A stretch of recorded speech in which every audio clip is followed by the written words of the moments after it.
엘프리데 옐리네크의 피아노 치는 여자는 서술 방식이 굉장히 상징과 은유가 많고 유려한 필치로 썼음에도 불구하고 그 은유나 상징 때문에 이해하기 어려워, 이 책 되게 읽기 힘들어, 이렇게 되진 않아요. 일단 만연체가 별로 없고 굉장히 문장이 간결하기도 하고, 그리고 상징이나 은유가 우리가 되게 쉽게 이해할 수 있게 쓰여져 있어요. 일단 표면적으로는 그래요. 자, 이런 거죠. 에리카 방문에는 자물쇠가 없다. 자식에겐 비밀이 없어야 한다는 게 그 이유다. 아주 심플하게 딱 들어오죠. 근데 이 단순한 문장이 사실은 우리가 생각할 여지를 되게 많이 줘요. 예를 들면 우리는 사춘기 때 되면 이미 방문을 잠그느냐 안 잠그느냐 가지고 부모님하고 많이 부딪히죠. 보통 때에는, 보통 사람은. 그러다 이제 대부분은 자식이 이기죠. 그래서 자식이 사춘기 지나가면서 이제 자기 비밀도 가지게 되고, 절대로 노출되면 안 되는 자기 비밀 일기도 가지게 되고, 뭔가 비밀 공간도 가지게 되고 이러는데, 이 에리카라는 인물은 30대가 훌쩍 넘었음에도 불구하고 여전히 자기 방에 자물쇠가 없는. 근데 나중에 보면 자기 방을 과연 자기 방이라고 부를 수 있을지조차도 의심스러운 정도의 그런 사적인 공간이 전혀 없는 인물이죠. 이렇게 어떤 인물이 굉장히 충격적인 상황을 묘사를 하는데 그 묘사에 대해서 이러고 저러고 막 크게 떠들진 않아요. 그냥 단순해요. 그녀의 방문에 자물쇠가 없었다. 모든 자식에겐 비밀이 없어야 하기 때문이다. 아주 단순한 문장으로 굉장히 충격적인 사실을 덤덤하게 펼친다는 거죠. 이게 위에도 써놨지만 브레이트식 장문법이에요. 브레이트는 어떤 사람이냐 하면, 여러분이 그 중고등학교 때 브레이트의 서사극이라는 말 많이 들어봤을 거예요. 그러니까 서사극이라는 그 어떤 이름에서도 알 수 있듯이 브레이트는 극작을 할 때 서사 중심으로만 나열을 해요. 대사들도 굉장히 감정적인 대사들을 주고받지만 연출을 할 때도 그런 감정적인 대사들을 너무 감정적으로 표현하지 못하도록 연출을 합니다. 그래서 브레이트의 서사극을 보고 있으면 약간 느낌이 코믹해요. 굉장히 심각해야 될 것 같은데 아무렇지도 않은 얼굴들로 대사를 한다거나, 그렇게 함으로써 뭘 하는 거냐 하면 우리가 처해 있는 현실, 주인공이 처해 있는 굉장히 극단적인 현실이 이게 정말 연극이나 소설이나 이런 데에서만 나올 법한 극단적인 걸까? 관객이 생각해 보게 만드는 거예요. 내 주변은 어떻지? 저 감정은 맞는 감정인가? 내 감정은 어떻지? 즉, 우리는 보통 어떤 예술 작품을 대할 때 예술 작품의 가장 큰 전제 조건 중에 하나가 몰입이에요. 그죠? 몰입과 공감이죠. 근데 브레이트식으로 글을 쓴다는 건 몰입과 공감을 의도적으로 방해하는 거예요. 그럼 뭐가 남을까요? 몰입하기 되게 힘들어. 공감하기 되게 힘들어. 그러면 보면서 자꾸 우리는 판단을 하게 돼요. 우리는 공감을 하면 잘 판단하기가 힘들어요. 근데 공감을 의도적으로 차단하고 서사 위주로, 즉 벌어지는 사건을 그냥 객관적으로 펼쳐준다. 즉 희곡이고 연극이고 소설인데 마치 뉴스 해설을 보듯이 보는 거예요. 서사극이 그런 식인 거예요. 그리고 이 엘프리데 옐리네크의 문장들이 상당히 많은 은유와 상징으로 가득함에도 불구하고 우리가 공감을 하기가 굉장히 어렵고 작품 속으로 빠져들기가 굉장히 어려운 이유가 바로 그거예요. 일단 첫 번째예요. 우리가 이제 다들 아까 수업 시작하기 전에 이제 사담을 나눌 때 그런 얘기를 했어요. 불쾌하고 불편하고 단어들이 너무 적나라하고 더럽고 막 아프고, 그러니까 보기가 너무 힘들다라고 했지만 그것들이 그렇게만 느껴지는 이유는 뭐냐면 우리가 에리카에게 공감을 못하기 때문이에요. 예를 들어서 에리카가 자해를 하는 장면들이 많이 나와요. 근데 보통 우리가 자해를 하는 장면을 기술을 할 때는 거기에 무언가 비밀이 있거나 어떤 가슴 아픈 어떤 트라우마가 있거나 이런 걸 전제로 해서 글을 써요. 그러니까 보면서 그 트라우마를 우리가 알지 못해도 일단 그런 암시들을 깔아놓기 때문에 상상하고 아, 에리카가 뭔가 되게 아픈 게 있구나. 그러니까 에리카가 면도칼로 자기 허벅지를 긁는 순간 내 살을 긁는 것 같은 아픔과 슬픔을 느끼면서 읽게 된단 말이죠. 근데 이 소설은 그렇지 않아요. 얘 미쳤나? 이런 생각이 들죠. 왜 갑자기 느닷없이? 그리고 이제 지하철에서 사람들을 자기 악기 가방으로 공격하는 얘기들이 나와요. 다양한 악기 가방이 등장하는 걸로 봐서는 한 번 일어난 일이 아니에요. 그죠? 굉장히 다양한 그 지하철 안에서 굉장히 다양한 사람들에게 묻지마 폭행을 저지르는데 이거에 대해서도 역시 어떤 논리적인 이유나 감정적인 이유를 전혀 설명하지 않아요. 그 우리는 당황스러울 수밖에 없어요. 보세요. 어떤 살인자가 살인을 했는데 레미제라블 같은 작품을 봅시다. 빵을 훔쳐서 몇십 년 동안 교도소에 들어갔어요. 중노동을 했어요. 그런데 자기 조카를 위해서 탈출을 해야만 해요. 이 사람이 범죄를 저지른 그 시점도 너무 이해가 되고 탈출하려는 그 심리도 너무 이해가 되니까 우리는 장발장을 응원하게 되죠. 계속. 근데 여기서 우리는 에리카를 응원하려는 마음을 안 가지게 돼요. 이 부분이 굉장히 신기한 부분이에요. 왜냐하면 보통 소설가들이 작품을 쓸 때 소설가들이 아무리 그 안에 등장인물들을 다른 등장인물들을 써서 넣어놓는다고 하더라도 이 등장인물들을 통해서 소설가 자신이 사회적으로 공감받고 싶은 욕망이 있게 마련이에요. 그런데 브레이트나 이 엘프리드 엘리네크 같은 경우는 그런 욕망이 전혀 안 보여요. 오히려 나보고 어쩌라고 아까 이제 다혜 씨가 얘기했던 것처럼 비행기 안에서 낯선 사람하고 12시간을 앉아서 여행을 해야 되는데 갑자기 옆에 있던 할머니가 생전 처음 보는 나한테 막 자기 가족사를 12시간 동안 떠드는 그런 당혹스러움을 느끼게 된다는 거죠. 이게 의도된 거라는 거예요. 그런 당혹스러움을 우리는 왜 느껴야 될까요? 서사극의 목표는 원래 이제 사회주의 국가, 공산주의 국가에서 어떤 예술 작품을 이제 정의 내릴 때 공산주의 국가 같은 경우에는 민중을 선동하고 공산당을 찬양하고 공산주의 체제를 공고히 하는 작품들을 이제 훌륭한 작품이라고 정의를 내리죠.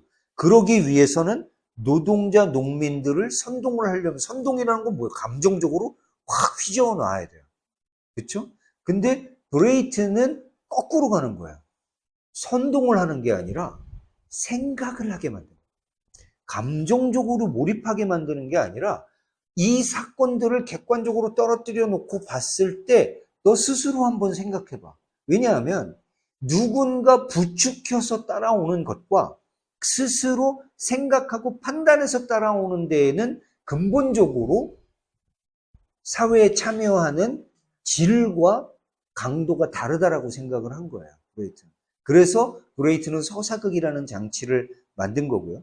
엘프리드 옐리네크도 마찬가지예요. 이 작가는 여러분이 이제 연보 같은 데서 보셔서 알겠지만 페미니즘 운동도 많이 하는 작가고 사회주의 운동도 많이 하는 작가고 심지어 공산당 당원이기도 해요.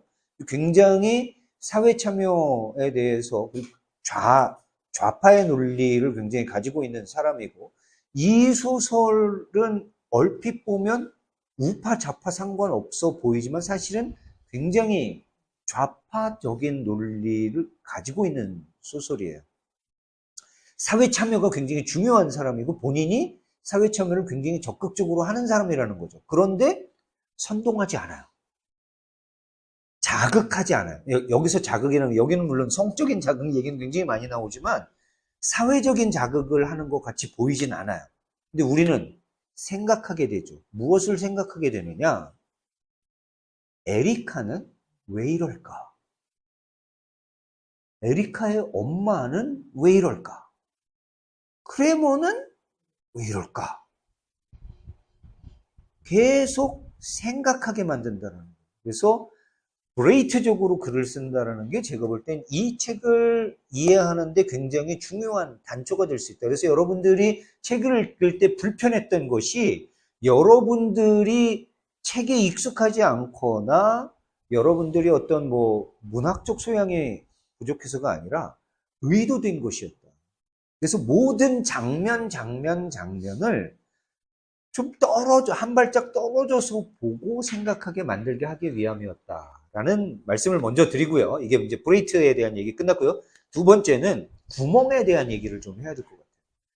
작품의 처음부터 끝까지 계속 구멍에 대한 얘기가 나와요. 이 구멍은 신체적인 이제 구멍인데, 우리 제가 제 폰으로 찍고 있어서 박다은의 독후감을 좀 한번 읽어봤으면 좋겠는데, 자, 여기서 이제 박다은 양은 세 가지 이 단락을 가지고 독후감을 쓰는데 그 중에 첫 번째 단락이 물화하는 인간이라는 단락이 있어요. 에리카에 대한 비유가 흥미롭다. 이를테면 수은처럼 매끄럽게 빠져나가는 에리카. 그녀는 인간의 모습을 지닌 완전한 기구. 에리카의 아버지는 도축업자의 트럭에 실려 운송되고 그녀는 오성에 의해 구속된 채 연명한다. 에리카는 취미로 자신의 몸을 자른다. 구멍을 낸다. 구멍이 없다는 것, 문이 없다는 것은 무엇도 그 안으로 들어갈 수 없음을 의미하는 동시에 무엇도 그 안에서 나올 수 없음을 암시한다. 다음 문단이 이목을 끌었다. 여러 가지 크기와 종류의 플루트들, 아이들은 기를 쓰고 숨을 불어넣는다. 그 숨결로 멜로디가 생산된다. 플루트는 여러 개의 구멍이 있는 악기죠. 중략. 플루트의 몸체는 따뜻한 호흡으로 덮인다. 그 많은 음들은 작은 아이들의 입김으로 생산되고 피아노 편에서는 어떤 소리도 그의 보조를 맞춰주고 있지 않다. 여기까지가 이제 문장 얘기예요. 어쩌면 에리카는 악기다. 구멍이 없어서 공기가 통하지 않고 그러니 어떤 소리도 선율도 만들어낼 수 없는 악기. 그녀는 평생 동안 연주하기를 강요받는다. 정작 그녀 자신은 연주될 수 없는 존재가 되어버렸기 때문에 굉장히 이 구멍에 대한 어떤 이미지를 굉장히 상징적으로 잘 표현한 것 같아서 제가 이 대목을 읽어드렸어요. 일단 구멍이 없다라는 것은 연주될 수 없다라는 걸 뜻하기도 해요. 제가 여기 이렇게 단락을 여러 가지로 많이 묶어서 만들어 놨는데 사실은 이 구멍과 사물화와 대상화와 고통에 대한 얘기가 다 연결되는 얘기예요. 첫 번째, 신체 훼손. 자기 신체를 계속 잘라내요. 구멍을 내려고 해요. 그리고 자신의 원래 몸에 나 있는 구멍을 더 확장하려고 해요. 자, 그런데 이제 박다운도 그 독후감에서 사물화와 구멍의 얘기를 연결을 했었어요. 이게 뭘 의미하느냐 하면, 이거 제가 보는 해석이에요. 일단, 타나토스적인 욕망이 있다. 타나토스적인 욕망은 여러분 잘 아시는 것처럼 프로이트가 이야기한 인간의 근원적인 욕망 중에 하나입니다. 프로이트는 인간의 무의식의 리비도라는 근원적인 욕망, 동물적이고 아주 원시적인 욕망이 자리를 잡고 있다고 생각을 했어요. 이 리비도라는 욕망 중에 하나가 타나토스고 또 하나는 에로스예요. 에로스 그러면 우리는 이제 에로틱한 걸 생각하기가 쉬운데 에로스는 생명에 대한 욕망, 삶에 대한 욕망, 타나토스는 죽음에 대한 욕망입니다. 그 죽음에 대한 욕망과 삶에 대한 욕망을 대립항해 놓고 이제 프로이트는 많이 설명을 했는데요. 이 타나토스라는 죽음에 대한 욕망이 어떻게 구현이 되느냐 하면, 죽음이라는 건 생명이 사라진 무기물이 되는 거예요. 무기물. 즉, 생명이라고 하는 건, 생명의 징후가 뭐예요? 생명은 호흡을 하죠. 호흡은 구멍이 있어야 가능해요. 그죠? 근데 구멍이 없다라는 건 이미 호흡이 어려운 상태예요. 그렇죠? 그러니까 자기가 오히려 구멍을 내므로써 삶에 대한 욕망을 자극하는 것일 수도 있어요. 그렇죠? 그런데 타나토스적 욕망과 에로스적 욕망이라는 건 완전히 따로 떨어져서, 타나토스 욕망에 빠진 사람이 따로 있고 에로스적 욕망에 빠진 사람이 따로 있는 그게 아니라, 우리 모두에게 이것이 양가 감정으로 있고 이건 동전의 양면처럼 붙어 있는 거예요. 타나토스적 욕망 때문에 에로스적 욕망이 구축이 되고, 타나토스적 욕망이 없으면 에로스적 욕망도 있는 줄도 잘 모르게 되는 거죠. 에로스적 욕망이 있기 때문에 또 거꾸로 타나토스적인 욕망도 이제 우리가 느끼게 되는 거예요. 자, 이게 동전의 양면이야. 자기 몸을 파괴한다라는 건 분명히 타나토스적인 욕망, 즉 죽음을 향한 욕망이지만, 그 파괴 행위가 구멍을 만들어낸다라는 점에서 오히려 삶에 대한 욕망 혹은 소통에 대한 욕망일 수 있어요. 자, 이 구멍이라는 게 저는 이 소설에서 굉장히 여러 가지 의미로 은유되고 있다고 생각을 하는데요. 첫 번째는 금방 말씀드렸던 것처럼 정말 숨구멍이에요. 내가 나로서 살 수 있는 호흡을 할 수 있느냐 없느냐. 이 호흡은 공기를 호흡하는, 삶의 가장 근원적인 것을 호흡하는 구멍일 수도 있지만, 또 무엇일 수도 있을까요? 인간은 혼자 살 수 있나요 없나요? 무리를 지어서 살아야 되는 게 인간의 숙명이에요. 근데 모든 구멍이 막혀 있고 그냥 내가 원통 하나로만 이루어져 있다면 타인과 소통을 할 수가 없는 거예요. 따라서 저는 이 구멍을 내고자 하는 욕망이 타인과 소통하고자 하는 욕망과도 다 있다라고 생각을 합니다. 세 번째는 성적인 욕망이에요. 구멍이라는 건 특히 남성에게 어떤 구멍이라는 의미와 여성에게 구멍이라는 의미는 굉장히 다른 의미로 쓰여요. 그런데 이게 이제 나중에 또 연결이 되지만, 제가 지금부터 말씀드리는 건 사실 여성의 관점에서 보면 굉장히 안티하게 받아들일 수 있는 내용이고, 실제로 그걸 제가 의식하고 말씀을 드리는 거예요.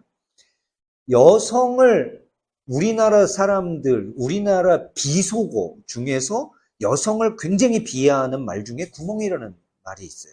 아주 비속어들 중에 여성을 비하하는 말로 쓰는 말들 중에 하나가 구멍이에요. 무슨 얘기냐면 성적 대상화를 의미해요. 구멍을 만든다라는 거.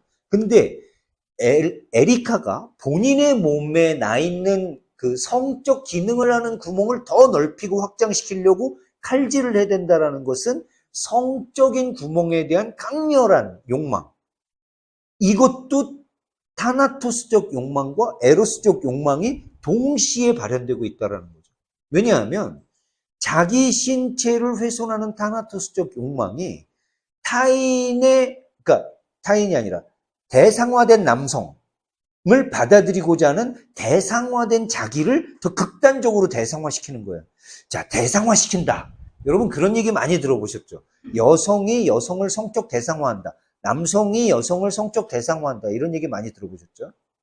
이 대상화라는 건 뭐냐면 여성이 주체적으로 살아갈 수 없도록 남성 중심 사회가 여성을 이 사회의 어떤 중심, 주체로서의 여성을 거세시켜버리는 거예요. 그렇게 함으로써 여성을 대상화함으로써, 성적 대상화함으로써 여성은 용도가 없으면 폐기해야 되는 존재. 조금 더 쉽게 얘기하면 우리가 자식을 낳아요. 자식을 낳으면 이 자식이 필요하면 키우고 필요 없으면 버리나요? 안 그러죠. 자식은, 내가 낳은 자식을 이 아이가 똑똑하지 않아도, 바보여도, 신체 기능이 뭔가 잘못되어 있어도, 심지어 뭔가 정상적인 성인으로 자라날 수 없는 어떤 질병일 수도 있고 선천적인 장애일 수도 있어요. 이런 것이 있다고 내 자식이 아니다라고 하진 않아야 정상이죠. 그런데 의외로 자식에게 대해서조차도 대상화해서 필요 없으면 버리는 부모들이 있어요. 있어요. 많이 있어요.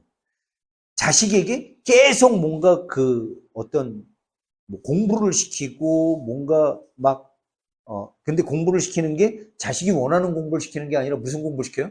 내가 못했던 공부. 혹은 내가 생각할 때 이 공부를 해야 얘가 돈을 많이 벌고 사회적 지위를 획득을 해. 그 돈과 사회적 지위는 누가 가지고 싶었던 거예요?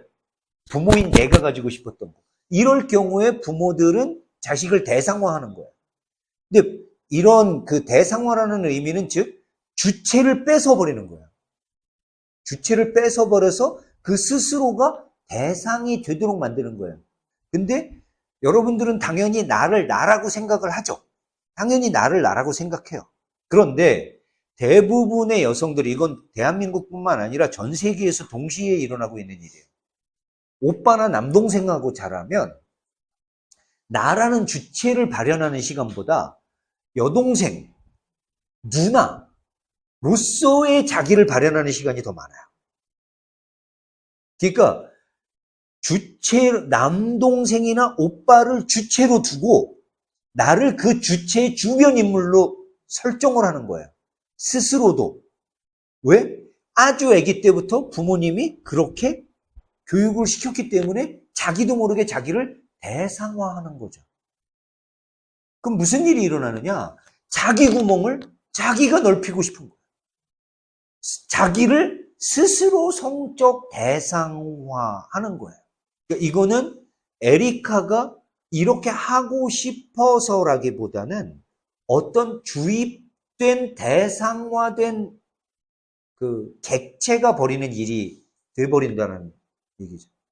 자, 타나토스적인 욕망과 에로스적인 욕망은 맞붙어 있긴 하지만 그렇다고 해서 누구나 에리카처럼 이렇게 자기 스스로에게 잔인한 건 아니에요. 여기에 뭐가 더 덧붙여져야 되느냐 하면 성적 대상화로서 자기 자신을 바라볼 때 이것이 극단적으로 더 드러날 수가 있게 되는 거죠. 근데 이 대상화를 누가 만들었어요? 에리카의 경우에. 자, 일견 엄마가 만든 걸로 나와요. 일견 엄마가 만든 걸로 나와요. 엄마는 에리카를 정신병에 걸린 아빠의 목까지 다 해서 에리카를 혼자 키워야 돼요. 우리 혼자 아기를 키워야 되는 엄마들은 아빠가 있는 집안에 아기를 키워야 되는 엄마들보다 고통의 강도, 노동의 강도, 돈에 대한 집착의 강도, 사회적인 지위에 대한 집착의 강도가 커져요, 안 커져요? 커질 수밖에 없어요. 그럼 그건 누가 만든 거예요? 엄마가 만든 거예요? 사회가 만든 거예요. 근데 이 사회는 누가 만든 거예요? 남자가 만든 거예요. 안타깝게도 제가 늘 드리는 말씀이지만 인류 200만 년의 역사 속에서 인류가 역사란 걸 가지기 시작한 건 대략 기원전 7,000년 전, 지금으로부터 한 9,000년에서 1만 년 전이에요. 농경사회가 시작이 되면서 사회 구조라는 게 생기기 시작하고 그 전에는 다 떠돌면서 살았지만 그래서 어디 동굴 찾아가지고 가족끼리, 무리끼리, 친척끼리 모여서 살았지만 농경사회가 되면서 붙박이로 살게 되고 붙박이로 사는 사람들이 늘어나면서 토지라는 개념, 사회라는 개념, 국가라는 개념이 생기고 그래서 정치라는 개념이 나타나는 거예요. 정치가 나타나는데 중요한 변곡점이 있다고 그랬죠. 남자들이 왜 중심이 됐느냐. 200만 년 중에 199만 년은 여자들이 중심이었어요. 자, 왜 여자들이 중심이었느냐? 동굴 속에 살죠. 엄마 아빠 중에 내 엄마가 분명히 누군지는 알아요. 내 아빠가 누군지 알기 쉬울까요? 자, 어둠 속에서 전기불도 없는 동굴 속에서 사람들이 살 때 무리를 지어서 막 같이 살면 대부분 그냥 내가 좋아하는 사람이다 아니다를 떠나가지고 그 밤중에 살이 닿는 사람들끼리 몸을 섞게 될 가능성이 높죠. 그러면 엄마는 자기가 배가 불러서 자기가 낳았으니까 이게 내 자식이라는 걸 분명히 아는데 아빠는 이게 내 자식인지 아닌지 알기가 쉬울까요? 그러니까 사회가 자연스럽게 어느 쪽으로 갈까요? 모계 사회로 갈 수밖에 없어요. 아주 독특한 경우에 침팬지 같은 사회 같은 경우 침팬지들은 어떻게 하느냐? 우두머리 수컷이 암컷들을 대부분 그 무리 안에 있는 암컷들은 대부분 우두머리 수컷 거예요. 우두머리 수컷이 허락하지 않으면 2등 수컷도 암컷을 가질 수가 없어요. 이게 침팬지 사회예요. 근데 인류 모든 사회가 침팬지 사회로 발전을 했었던 건 아니란 말이죠. 모계 사회였던 곳이 훨씬 더 많았을 거라고 추정하는 거예요. 일부는 침팬지 사회처럼 부계 사회고 처음부터 가부장적인 곳도 있었겠죠. 하지만 대부분은 자연스럽게 모계 사회일 가능성이 높았다라는 거예요. 그런데 땅이 생기고 재산이 생기면 자 짐승은 잡아서 아무리 저장을 해놓고 소금에 절여놔도 유통기한이 있어요, 없어요? 유통기한이 있어요. 근데 땅은 유통기한이 있어요, 없어요? 땅은 유통기한이 없어요. 이 땅을 물려줘야 돼요. 근데 아무한테나 물려줄 수 있어요? 내 자식이 필요해요. 그러니까 어떻게 해야 돼요? 결혼을 해야 돼요. 힘센 놈은 결혼을 많이 해요. 힘이 없는 놈은 그 결혼도 잘 못해요. 이 사회가 계속 이어지다 보니까 자꾸 무슨 일이 생겨요? 결혼 못한 수컷들이, 남성들이 반란을 일으키고 폭동을 일으켜요. 그러니까 제도가 필요해요. 그래서 일부 일처제, 제도가 굳어지고 이걸 굳히기 위해서 종교가 동원이 돼요. 그래서 거의 대부분의 종교는 몇몇 종교 빼고 대부분의 종교는 일부 일처제를 권장하죠. 사회적인 혼란을 막기 위해서 만들어진 장치였었던 거예요. 자, 근데 이 모든 것들이 남자를 중심으로 발전한 사고라는 거예요. 토지를 가진 남자를 중심으로 발전한 사고. 그 체계가 인류 역사 200만 년 중에 불과 1만 년 동안 0.5%에 해당하는 기간 동안만 남자가 지배를 했는데 남자들의 기억 속엔 무슨 기억이 있어요? 여자가 지배했던 200만 년의 기억이 있어요. 아픈 기억이. 그러니까 어떻게 해야 돼요? 여자를 누르고 배척하고 대상화해야 돼요. 이 대상화의 과정에서 여성들 스스로도 스스로를 대상화하는 거에 익숙해질 수밖에 없었던 거예요. 이거는 동양의 문제도 아니고 서양의 문제도 아니에요. 제3세계 문제도 아니에요. 거의 대부분의 인류가 이렇게 돼요. 아프리카의 몇몇 부족 빼놓고는 남녀가 진짜로 평등했던 역사가 인류사에 별로 없어요. 우리나라 신라시대, 삼국시대 같은 경우에는 이제 여성이 굉장히 권력을 행사했던 걸로 알고 있지만 대부분의 인류사에서는 남성들이 여성을 성적 대상화합니다. 여기서 왜 성적 대상화가 중요하냐? 남성 지배 중심 사회에서는 여성에 필요한 제일 첫 번째 이유가 자손을 낳기 위한 거예요. 그러니까 여성을 성적인 나의 대상, 도구, 즉 목적을 가지고 있다는 건 대상화된다는 뜻이에요. 남성 자신은 이 사회를 살아가는데 특별히 목적이 없어도 돼요. 여성의 성적 대상이 아니야, 남성은. 그런데 여성은 남성 중심 사회에서 목적을 가진 존재, 도구라는 거예요. 목적을 가지고 있다는 건 도구가 된다는 뜻입니다. 사물화된다는 뜻이에요. 대상화라는 건.